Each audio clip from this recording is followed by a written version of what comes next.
Hello friends, welcome. My name is Kamalveer. आज की इस वीडियो में हम एमसीक्यूज़ प्रैक्टिस करेंगे और हमारा टॉपिक है डेटरेंस एंड देतांत। ये टॉपिक नंबर 1 है यूनिट नंबर 1 के लिए। ये एमसीक्यू सीरीज़ हमने स्टार्ट की है UGC net JRF defence and strategic studies के सिलेबस के अकॉर्डिंग, और अभी हम कर रहे हैं यूनिट नंबर 1 का 10th topic. Okay, so let's start. First question है, which scholar is widely credited with formulating the classical theory of detente.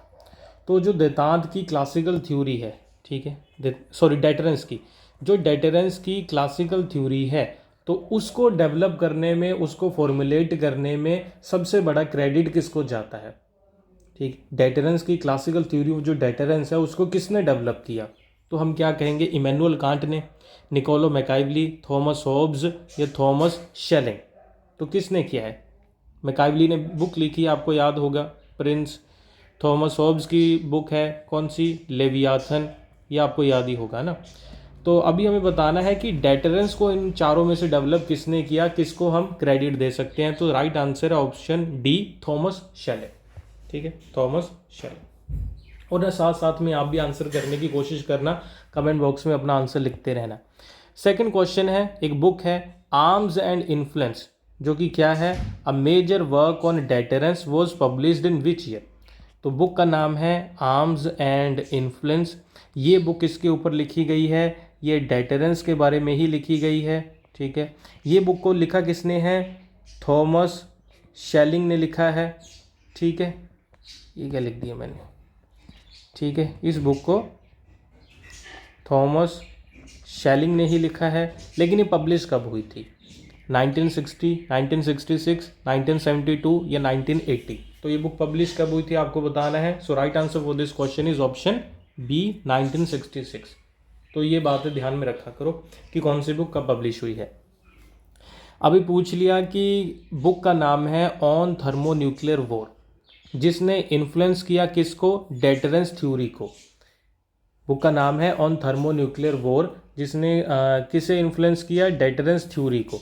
तो ये बुक आपको बताना है कि लिखी किसने है। Robert Jervis, Bernard Brodie, comparative politics से जुड़े हैं ये, हरमन कान, ये केनेथ वॉल्ट्स। तो ये बुक किसके द्वारा लिखी गई है? ये मैं आपको बता दूं, ये बुक पब्लिश हुई थी 1960 में। सो ये भी डेटरेंस से जुड़ी है, लिखी किसने है? सो सही आंसर क्या है, राइट आंसर क्या है? Right answer for this question is option C, Herman Kahn. ठीक है, हरमन खान आपने याद रखना है, एग्जामिनेशन पॉइंट ऑफ व्यू से ये इंपॉर्टेंट है। एग्जाम में आपको पता है कि इसी तरीके के क्वेश्चन बार बार पूछे जाते हैं कि कौन सी बुक किसने लिखी, तो उसी तरीके के क्वेश्चन मैंने इस टॉपिक से बनाए हैं। नेक्स्ट क्वेश्चन है, in which year was the strategic arms limitation talk 1, यानी कि सोल्ट 1, ये मैंने आपको कई बार पढ़ाया है। सोल्ट 1 ट्रीटी को कब साइन किया गया था, जो कि देतांत की एक की मूवमेंट था। देतांत का मतलब क्या होता है? Ease of tensions. दो पार्टीज़ में आपको पता है कि बहुत सारी टेंशन है, यानी कि एक दूसरे की अगेंस्ट है, पूरा गुस्से में है, लेकिन क्या होता है कि उनके बीच में जो ये टेंशन है वो थोड़ी कम हो जाती है कुछ टाइम पीरियड के लिए, तो उस टाइम पीरियड को कहते हैं देतांत।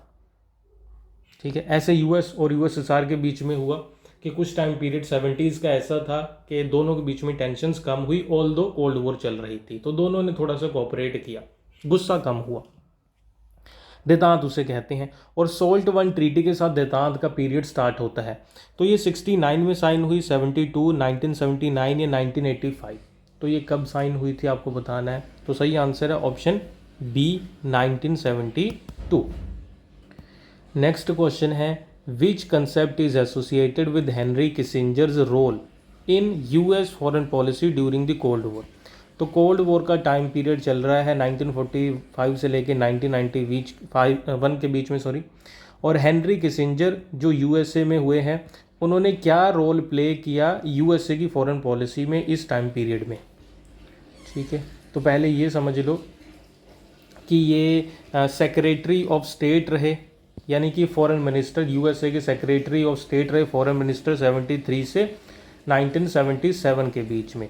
इसके अलावा ये 1969 से लेके 1975 के बीच में नेशनल सिक्योरिटी एडवाइज़र भी रहे हैं। सो ये टाइम पीरियड देख लो कि इस टाइम पे हो क्या रहा था। तो डेमोक्रेटिक पीस थ्योरी, ये इनका रोल था इस चीज़ को डेवलप करने में। कंटेनमेंट पॉलिसी, डेटरेंस या देतात, तो कौन सी चीज़ है जिसको इन्होंने डेवलप किया उस टाइम पीरियड में यूएसए की फॉरेन पॉलिसी में? तो ये 73 से 77 का टाइम पीरियड है। ये जो 70s है, 70s का टाइम पीरियड यूएसए और यूएसएसआर के बीच में किसका टाइम पीरियड है? देतात का। तो आंसर भी क्या है? देतात। ठीक है। नेक्स्ट क्वेश्चन है, what is the primary aim of deterrence in international relation? इसका क्या पर्पस है? डेटरेंस का क्या पर्पस है इंटरनेशनल रिलेशंस में? To coerce an adversary into war, थोड़ी बहुत लड़ाई है, बिल्कुल जल्दी से हाथों पाई शुरू कर दो बस। To prevent the adversary from taking an unwanted action, दो लोगों में प्रॉब्लम है, कॉन्फ्लिक्ट है, टेंशन है, लेकिन दुश्मन को रोकना है कि यार तुम डायरेक्ट एक्शन मत लेना, कोई बात नहीं, गुस्सा है तो। To establish economic ties, to expand territorial control. तो क्या है डेटरेंस इंटरनेशनल रिलेशंस में? डेटरेंस क्या करता है? पढ़ा है ना हमने बहुत बार, न्यूक्लियर डेटरेंस। तो डेटरेंस करता क्या है? लड़ाई बढ़ाता है, कम करता है, इकोनॉमिक टाई बढ़ाता है, क्या करता है? तो डेटरेंस क्या करता है? प्रिवेंट करता है वॉर को, है ना, प्रिवेंट करता है वॉर को। कैसे? क्योंकि इसमें होता क्या है? फियर ऑफ रिटेलिएशन के थ्रू दूसरे देश को डराया जाता है कि अगर तुम हमारे ऊपर अटैक करेंगे तो हम तुम्हें डरा रहे हैं कि हम रिटेलिएट करेंगे, अटैक बैक करेंगे बहुत बड़े स्केल के ऊपर, तो सामने वाला अटैक करता ही नहीं है। तो क्या होगा आंसर? बी या option. Okay, so next question है, which term best describes a relaxation of tension between adversaries? ये तो इजी क्वेश्चन आ गया। Coercion, escalation, detente, relaxation, sorry retaliation. दो देश, दो एनिमी है, एक ये है, एक ये है। इन दोनों को पहले बहुत गुस्सा था, लेकिन धीरे धीरे इनकी टेंशन कम हो गई, अभी ये ऐसे हो गए हैं एक दूसरे के प्रति। तो अभी ये क्या हो गया? क्या हो गया ये? इसे क्या कहते हैं? देतांत। ऑप्शन सी आन। ठीक है, ये मैंने आपको पहले बताया। नेक्स्ट क्वेश्चन है जी, mutually assured destruction MAD is a principle within which strategic concept? Preemptive strike, detente, deterrence, counterinsurgency. तो क्या है? Mutual assured destruction. ये एक ऐसा प्रिंसिपल है किस स्ट्रेटेजिक कंसेप्ट का, यानी कि म्यूचुअल अश्योर्ड डिस्ट्रक्शन की अगर हम एक दूसरे के ऊपर भाई अटैक करेंगे तो दोनों ही ये अश्योर है कि म्यूचुअली दोनों का डिस्ट्रक्शन हो जाएगा, दोनों खत्म हो जाएंगे। ये कंसेप्ट किससे जुड़ा है? किससे जुड़ा है? इसी वजह से दोनों क्या करते हैं? एक दूसरे के ऊपर अटैक करते ही नहीं है। तो ये क्या है? डेटरेंस। डेटरेंस है, देख लो।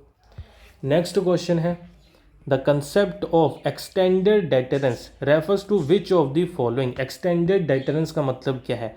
डिटरिंग only nuclear threat, defending one's allies from potential threats, expending territorial claims, delimiting armament. तो क्या है एक्सटेंडेड डेटरेंस का क्या मीनिंग है? और ये आपके लिए क्या है? Homework question. इसका आंसर आप मुझे लिख के बताना। सो मेरे ख्याल से आपको क्वेश्चन अच्छे समझ आ गए। इसके अलावा हमारी पूरी की पूरी टेस्ट सीरीज़ है, आप ज्वाइन कर सकते हो हमारे ऐप या वेबसाइट के ऊपर जाके। ऐप का नाम है अमन पाठशाला, वेबसाइट का नाम है amanpathshala.com। लिंक वीडियो के डिस्क्रिप्शन और कमेंट बॉक्स में गिवन है। इसके अलावा UGC net defence and strategy studies के लिए नोट्स प्लस वीडियो लेक्चर्स हर एक यूनिट के लिए अवेलेबल हैं हमारे ऐप और वेबसाइट के ऊपर। यूनिट नंबर 1 से लेकर 10 तक नोट्स भी हैं, वीडियोस भी हैं, MCQs भी हैं। आप जाके ज्वाइन कर सकते हैं।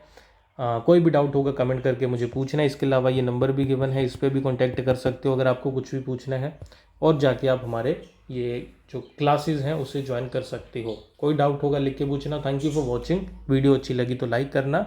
Bye bye.